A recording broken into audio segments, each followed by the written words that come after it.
Listo, muchachos, ya les estoy compartiendo la pantalla. Listo, ficha número 7, ver tarea, instrucciones. Ya estamos aquí dentro de las instrucciones. Creo que ahí se ve mucho mejor, ¿verdad? Dice así, ficha número 7.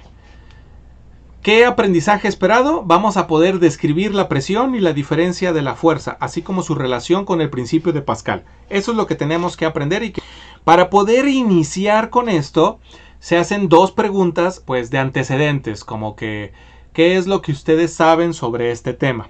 Así que la primera pregunta es, ¿alguna vez has observado cuando llenan de aire las llantas del carro y que tienen que estar infladas a un nivel adecuado? ¿Alguien ha observado eso? ¿Sí o no? Cuando se van de viaje, cuando ustedes salen que a Puerto Vallarta o que dicen vámonos a Mazatlán o ese tipo de cosas, lo primero que hace su papá si se van en un carro es ir a la llantera o ir a la gasolinera y ponerle el aire específico a las llantas. ¿Por qué? Porque los carros cuando están llenos deben de tener un nivel de presión en las llantas, a diferencia de que cuando van vacíos. De hecho, si ustedes abren el manual de algún carro, ahí les va a decir, si el carro lleva los 5 pasajeros, los 6 pasajeros, los 8 pasajeros, dependiendo de la cantidad de pasajeros que lleve, la presión de las llantas debería de ser tal. Si el carro no lleva tanta carga, la presión de las llantas debería de ser tal. Entre más peso lleve el carro, mayor es la presión de las llantas que debe de tener. ¿Por qué? Porque debe de soportar más peso. Esa es la parte elemental. Por eso, un carrito le ponen presión de 32 psi o 30 psi, mientras que en una camioneta le ponen presión de 35 o 36 psi. Es más o menos el número que manejan, ¿sí? en algunos lugares. Pero, por ejemplo, cuando tienes una camioneta o una camioneta de esas de una sola cabina con un espacio atrás para cargar, y entonces es muy peligrosa una camioneta que tiene demasiado aire en las llantas, ¿sí? Y que no va cargada. Por eso hay que bajarle el aire a las llantas cuando no esté cargada, y que cuando esté cargada hay que subirle la presión de las llantas. Entonces, esa es la importancia y eso lo debemos de tener nosotros en mente. Porque muchos accidentes suceden porque las personas no sabían eso. ¿Alguna vez han visto un gato hidráulico? Estoy seguro que sí, pero no sabían que era hidráulico. Se los voy a dibujar.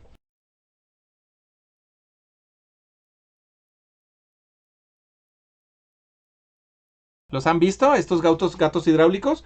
No, hombre, si me quedó bien chulo mis dibujos. ¿No lo han visto este gato hidráulico? Por ejemplo, en el taller hay otros gatos hidráulicos, pero más profesionales, en el que se ve en el suelo que está un dibujito así. Un dibujito así donde se ve que se ponen las llantas, ¿sí? Hay una especie como de reja y aquí en el centro hay un tubote grandote, ¿sí? Y entonces ponen aquí las llantas del carro, aquí ponen las 4 llantas y de repente llega el del taller y acá al fondo en la pared hay un tubo. Y llega con la manguera del compresor y lo pone en el tubo, ¿sí? Y lo empieza como a inflar, ¿sí? Lo empieza como a inflar y empieza a hacer el ruido. Y entonces este tubo que es el hidráulico empieza a subir. Empieza a subir hasta que deja el carro en la parte de arriba. El tubo sube por la presión que está metiendo esta persona aquí. Este tubo sube.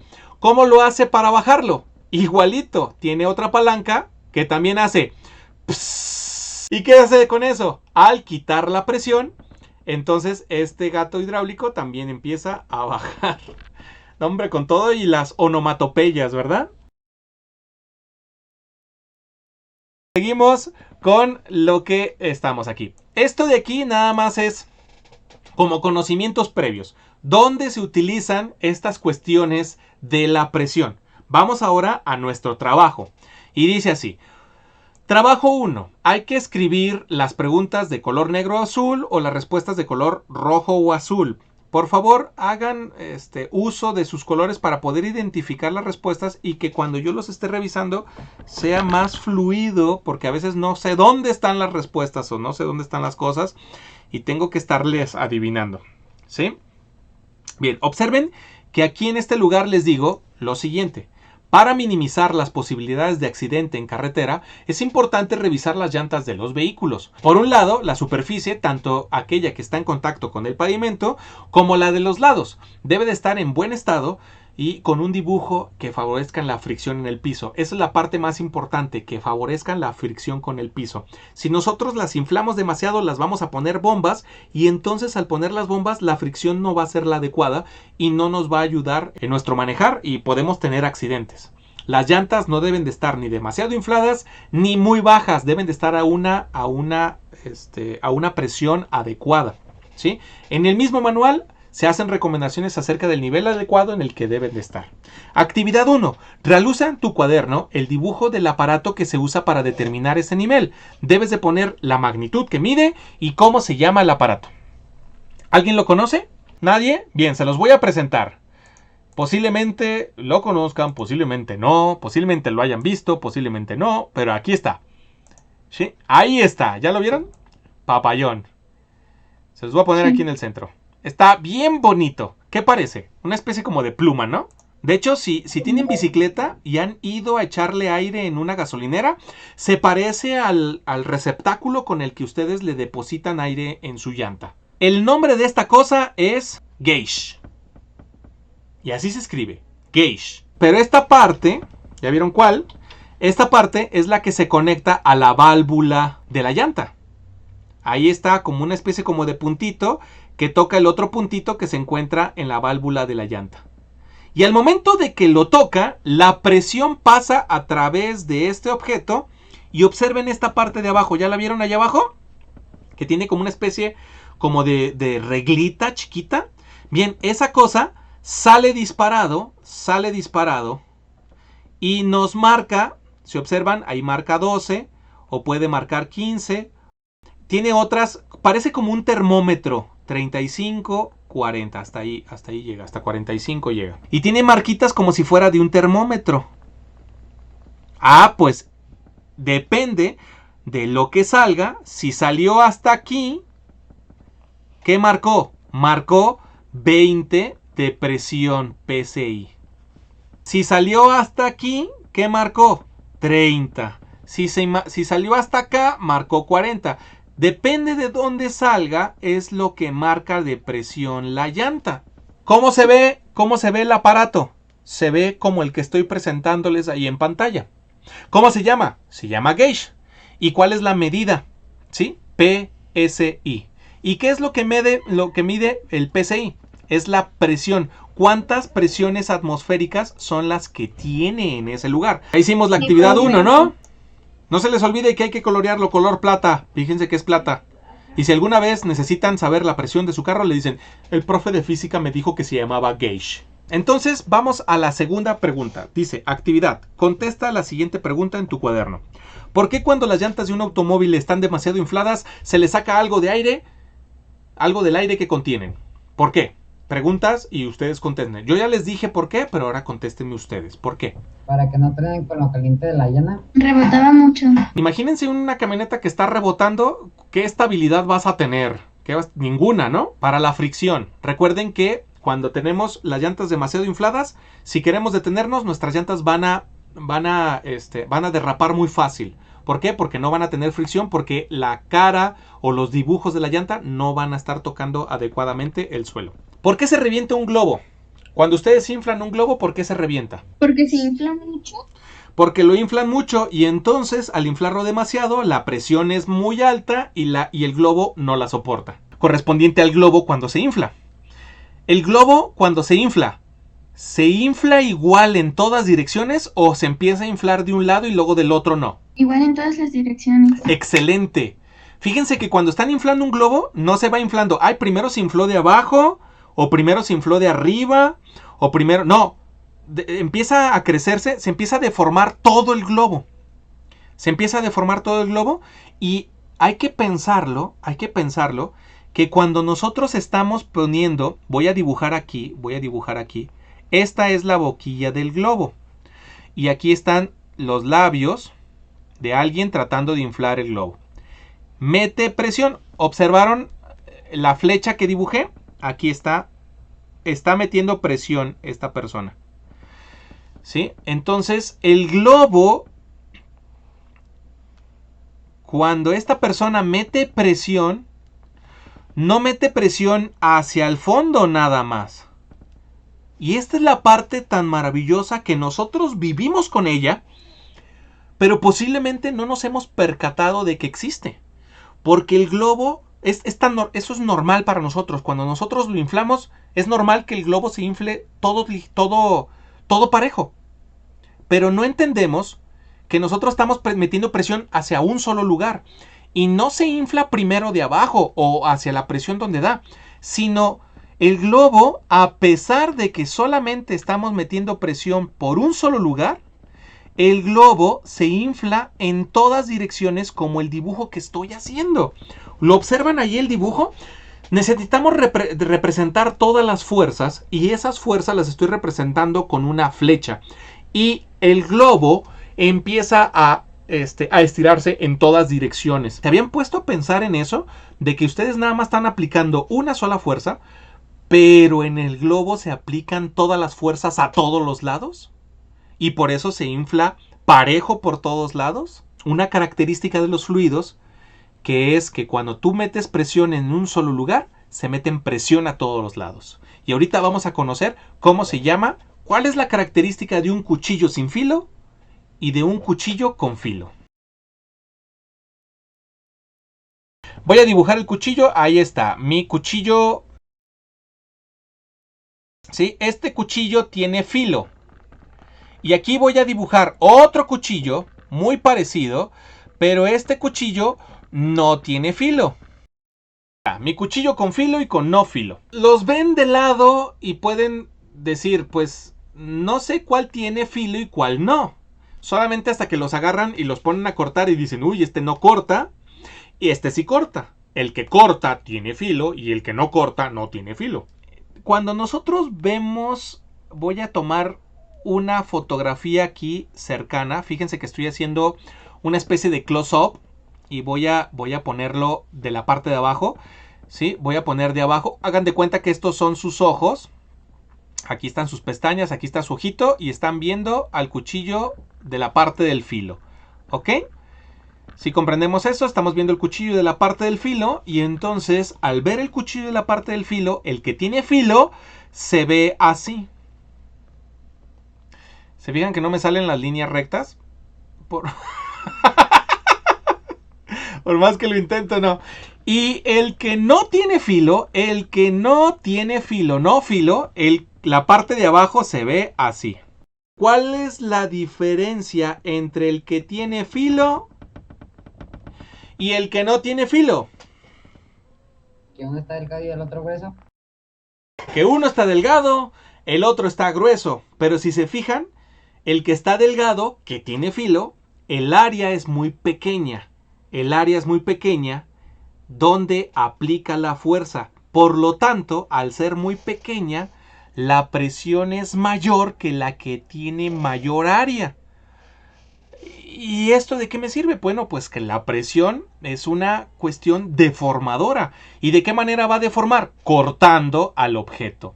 Lo va a deformar cortando. Va a poder pasar a través de ¿qué?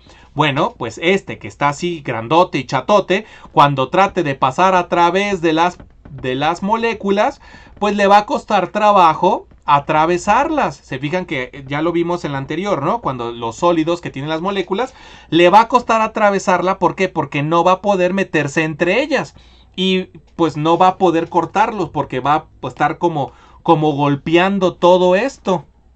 Mientras que este delgadito va a poder pasar entre las moléculas. Cuando estén las moléculas aquí, este va a poder pasar sin ningún problema a través de las moléculas, mientras que este le va a costar más trabajo y por eso no corta. Porque como está muy ancho, no pasa a través. Y este, como está muy delgado, pasa a través y puede cortar. ¿Entendemos la diferencia entre un cuchillo con filo y un cuchillo con no filo? ¿Qué es lo que tenemos que hacerle al cuchillo para afilarlo? Pues tenemos que reducir el área. Tenemos que, si han visto los cuates estos que afilan los cuchillos, lo que hacen es reducir el área. ¿Para qué? Para que al momento de que se reduzca el área, entre más pequeña sea el área, más filoso va a ser nuestro cuchillo. Al reducir el área. Afilar un cuchillo simplemente es reducir el área, dejarlo muy finito y muy pequeño. Ya que entendimos esto, vamos a leer esta partecita que viene aquí, que dice: la magnitud que permite medir cómo se reparte el poder deformador de una fuerza sobre una superficie se le llama presión, que se define como la fuerza aplicada perpendicularmente sobre cada una de las superficies. Se trata de una cantidad escalar que se obtiene dividiendo la magnitud de la fuerza perpendicular entre la magnitud de la superficie sobre la que se aplica la fuerza. Y con eso tenemos el trabajo 2.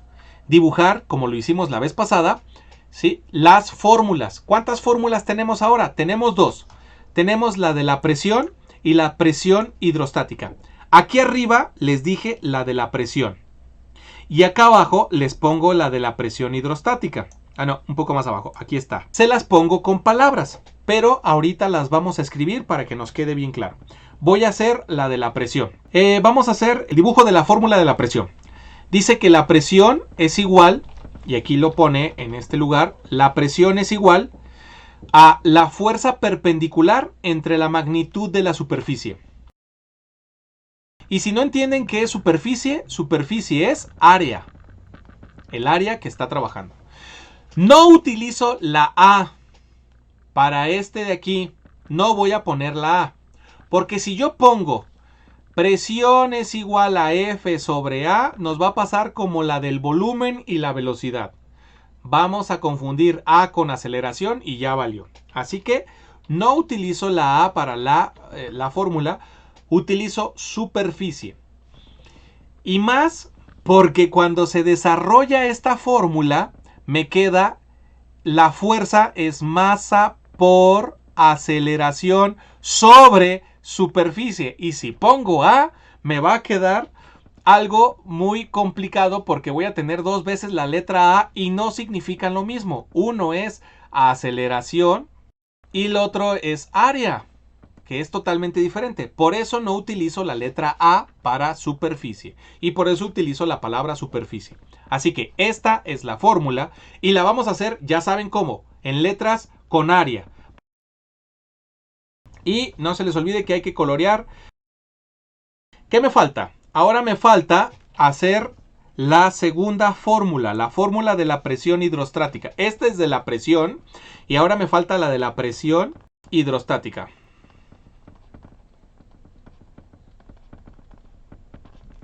Y aquí dice que todo fluido en reposo pesa y ejerce presión, o sea, provoca fuerza perpendicular sobre las paredes, sobre el fondo del recipiente que lo contiene, así como de su superficie.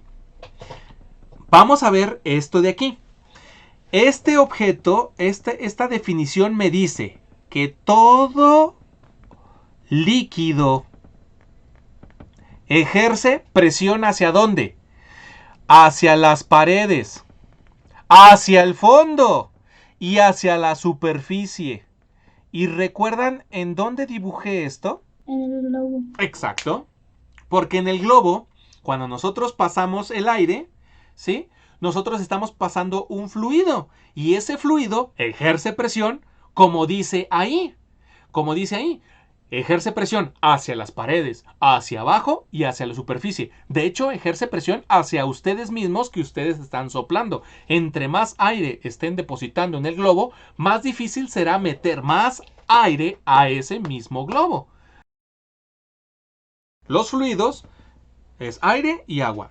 Entonces, tanto el aire como el agua son fluidos. La diferencia es que el agua es incomprensible.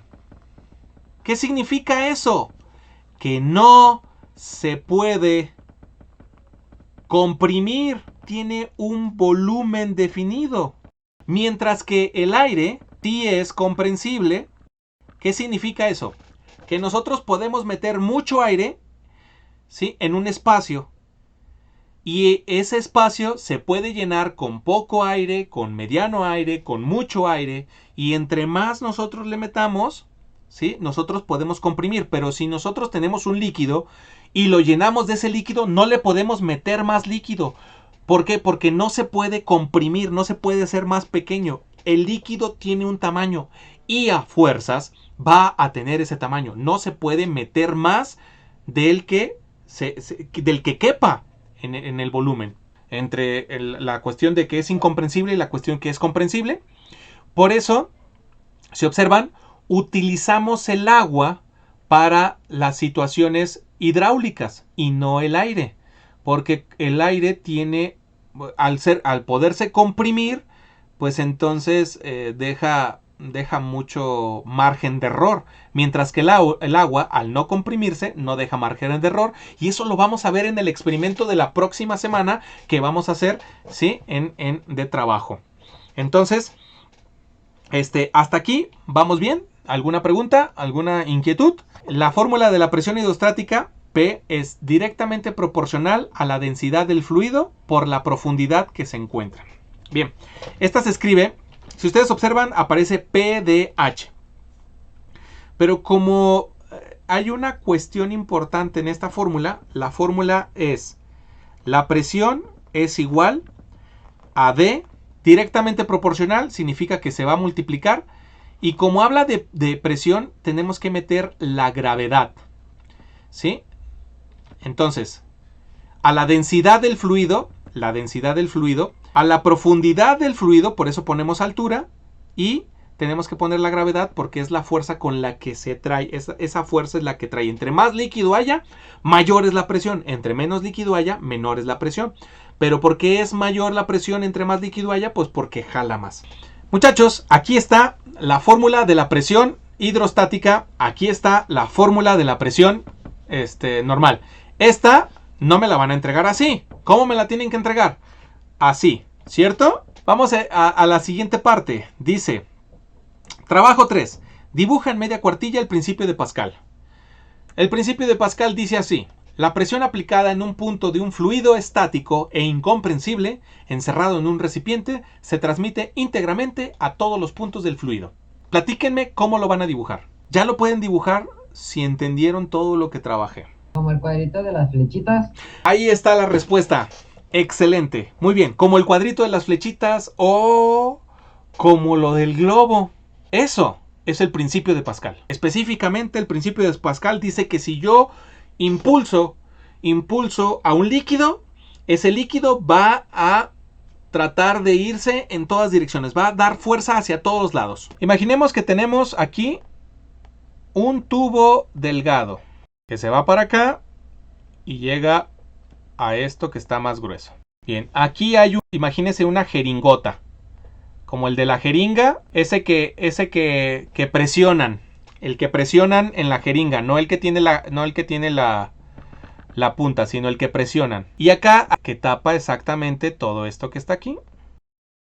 Aquí adentro está lleno de agua, no hay ningún espacio libre. Y las paredes rosas no se mueven. Lo único que se mueve es este émbolo. Este émbolo se puede mover. Si yo empujo el émbolo, si yo le aplico fuerza en esta dirección, y lo único que se puede mover es este otro émbolo más grande, ¿sí? Este émbolo se va a mover, pero se va a mover en dirección contraria, hacia arriba. Voy a desplazar el agua por este lugar, se va a desplazar el agua, se va a mover el agua. Y como se mueve en todas direcciones, aquí se va a mover para abajo, pero se movió también para la derecha, hacia las paredes y todo. Aquí va a moverse también hacia acá. Como es el único lugar que le va a permitir, ¿sí?, el desplazamiento, pues la fuerza se va a ir hacia ese lugar. Cuando llegue aquí, el único lugar que le queda es hacia arriba. Que no importa cómo esté acomodado, Como la fuerza es para todas direcciones, hacia donde se pueda mover, se va a mover. La ventaja de este principio de Arquímedes es que la fuerza 1 no es igual que la fuerza 2. Imaginemos que aquí aplicamos 100 newtons de fuerza, pero este émbolo nos regresa 10.000 newtons de fuerza. ¿Y por qué sucede eso? Simplemente porque aquí tenemos muy poco espacio para el líquido y aquí tenemos mucho espacio para el líquido, convirtiendo esta pequeña fuerza que se va a aplicar en este lugar hacia este otro lugar, dando a entender que con poca fuerza yo puedo hacer o puedo levantar algo sin representar tanto esfuerzo, como lo hace un elevador hidráulico. Aquí yo puedo tener, ¿sí? Yo puedo estar una persona empujando y en este lugar se puede encontrar un automóvil y se puede, es viable hacer ese tipo de cuestiones. Como aquí la superficie es mayor y aquí la superficie es menor, esta cosa es lo que amplifica. Y en sí, así es como funciona una prensa hidráulica o un elevador hidráulico. Vamos ahora a la parte de la pregunta del trabajo 8. Mide la superficie de apoyo de tus zapatos y a partir de tu masa calcula tu peso y la presión que ejerces al estar apoyado al suelo con tus dos pies. Estamos en esta partecita de aquí y dice que mide la superficie de apoyo de tus zapatos. Ok, vamos a medir la superficie de apoyo de nuestros zapatos. Para hacer eso, vamos a hacer este pequeño ejercicio rápido. Agarran una regla, ¿sí? Sus zapatos no son cuadrados, no son rectangulares. Pero para este ejercicio, pues sí necesitamos hacerlos rectangulares. ¿Para qué? Pues para poder encontrar de manera más rápida el área, ¿sí? Yo sé que sus zapatos pues tienen una formita así como que bombitos de adelante, y luego tienen una vueltita, y luego tienen el talón, y parece como una especie como de huesito, ¿verdad? Pero pues tratando de encontrar el área de esto, se nos va a ir el trabajo. Así que necesitamos hacer esto sencillo. De entrada, voy a hacer el ejemplo con mis zapatos. Lo que voy a hacer es medir, pues lo largo ya sé cuánto mide. Si yo calzo del 31, pues son 31 centímetros, ya no tengo que medir más. Si ustedes calzan de 26, pues son 26 centímetros. Si calzan del 24, pues son 24 centímetros. Entonces ya tenemos esto, ¿sí? Porque vamos a hacer la fórmula de base por altura que tiene que ver a la del rectángulo. Ahora nada más hay que medir cuánto mide de ancho su tenis. Ahorita lo estoy midiendo y dice que el ancho de mi tenis mide 9 centímetros. Para encontrar el área, que va a ser la superficie, ¿sí? Voy a multiplicar 9 por 31.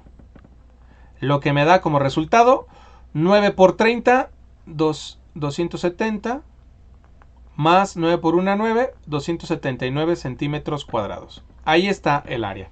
Ustedes encuentran la superficie de su zapato. Me pide la fuerza. Esto es, recuerden que la fórmula de la presión es igual a la fuerza entre la superficie.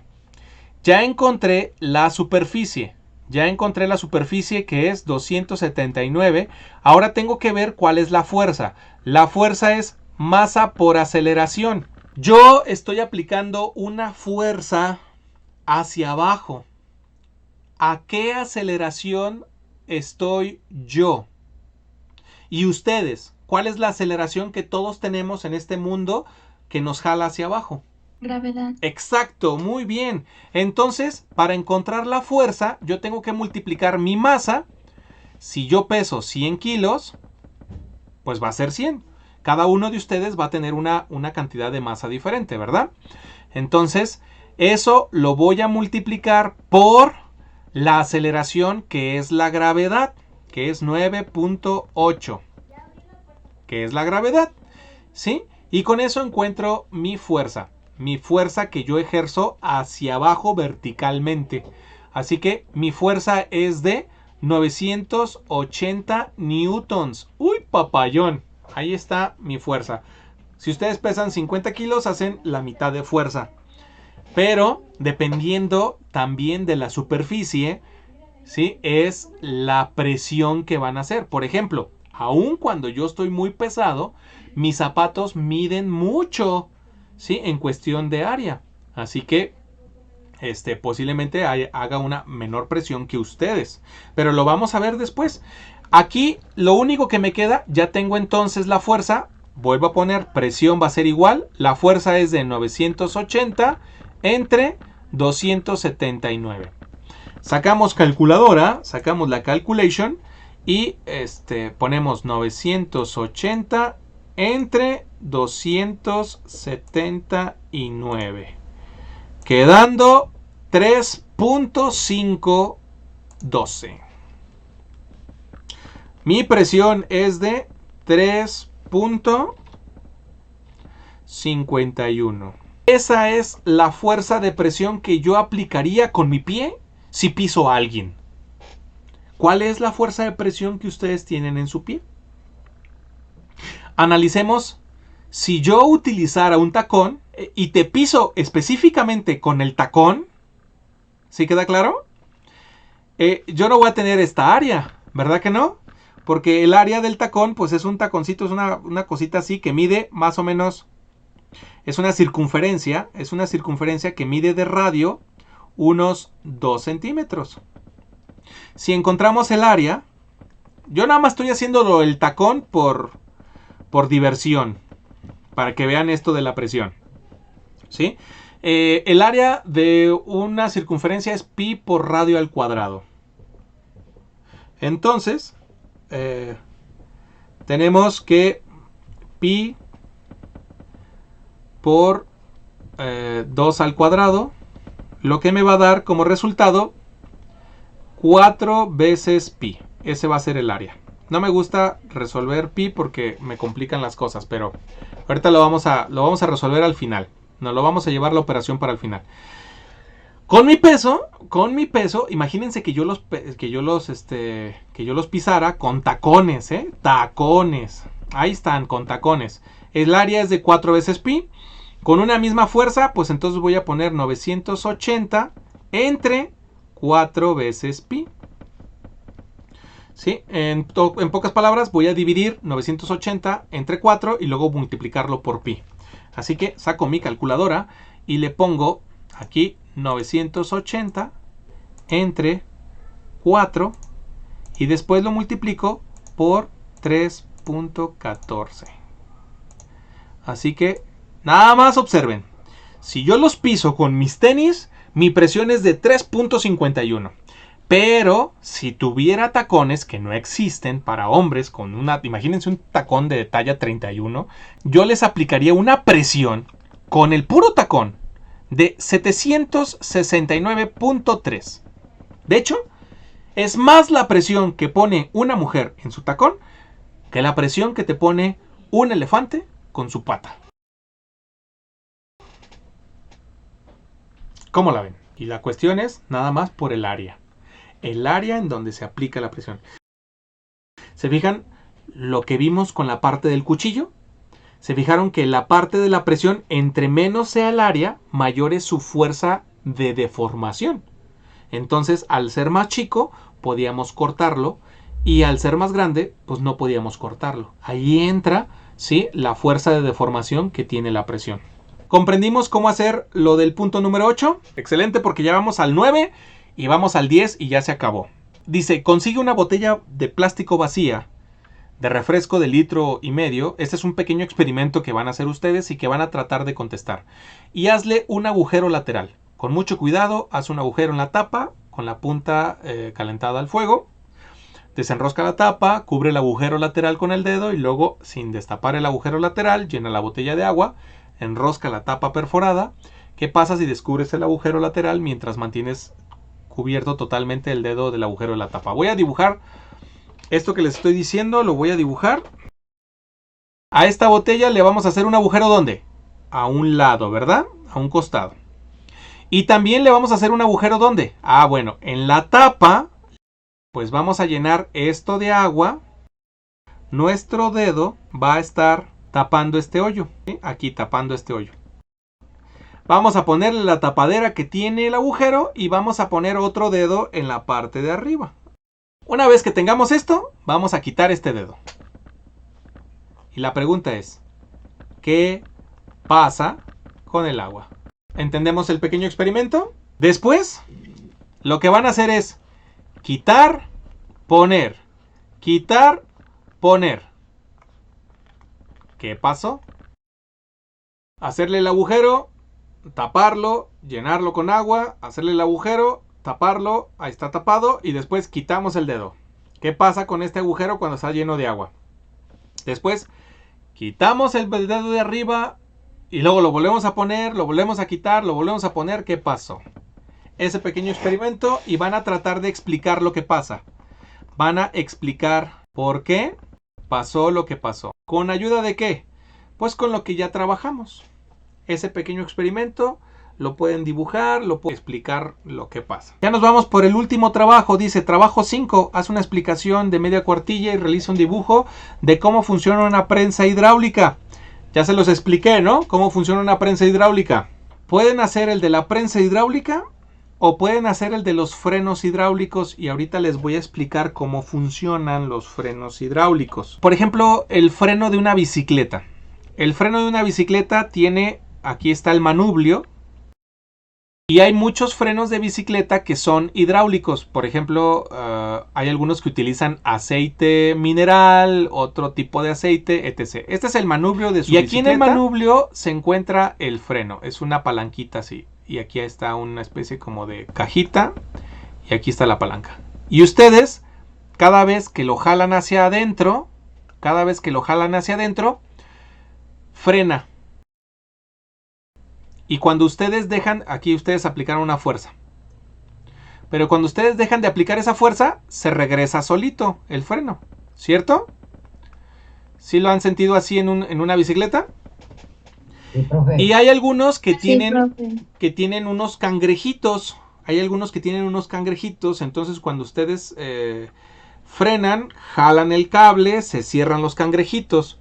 Pero cuando estamos hablando de un freno hidráulico, sí, pues no hay un cable en sí. Sí hay un cablecito, pero no hay un cable de acero adentro. El cable está lleno de líquido. Y entonces el cable recorre la bicicleta y aquí en la llanta se encuentra un disco. Y aquí en el disco, sí, se encuentra otro aparatito. Y aquí llega el cable a este lugar. ¿Y cómo funciona? ¿Cómo funciona esto? Bueno, cada vez que nosotros jalamos, ¿sí? Aquí voy a poner cómo se vería. Hay unos pistones. Hay un pistón de un lado, un pistón de otro lado. Y luego están las como balatas, por así llamarles balatas. En las bicicletas son unas balatitas chiquitas. Y son dos balatas, una de un lado y otra del otro. Y los pistones son los que empujan las balatas. Porque aquí en el centro pasa el disco. El disco para que se detenga. Aquí en el centro pasa el disco. Y entonces las balatas, los pistones empujan las balatitas, amarran el disco y entonces frenan. Esta situación viene con un cablecito, que es el que nosotros aplicamos en la parte de arriba. Cuando nosotros metemos una fuerza hacia allá, las balatas funcionan hacia acá. Al empujar el líquido, como dice el principio de Pascal, que se aplica fuerza, no importa hacia dónde, la fuerza va a fluir a través de todo el alambre y va a llegar a la parte de abajo. Y lo único que permite que se mueva es que se muevan estos pistones y se cierran. Cuando dejamos de aplicar fuerza, se expanden. ¿Por qué? Porque la fuerza que se aplica, ¿sí? Al jalarla, al retirarla, pues se retira la misma fuerza. Y así es como funcionan los frenos hidráulicos. Pero lo vamos a entender cuando hagamos el experimento. Es muy complejo explicárselos con dibujos, pero la manera en que actuemos hacia nuestros errores es la excelencia con la que vamos a tener. Muchachos, solamente recordarles mi frase tan célebre que dice así: la disciplina es hacer lo que tengo que hacer en el momento que lo tengo que hacer, aunque no quiera hacerlo, y que la disciplina tarde o temprano superará la inteligencia. Les agradezco mucho su atención y nos vemos la próxima semana.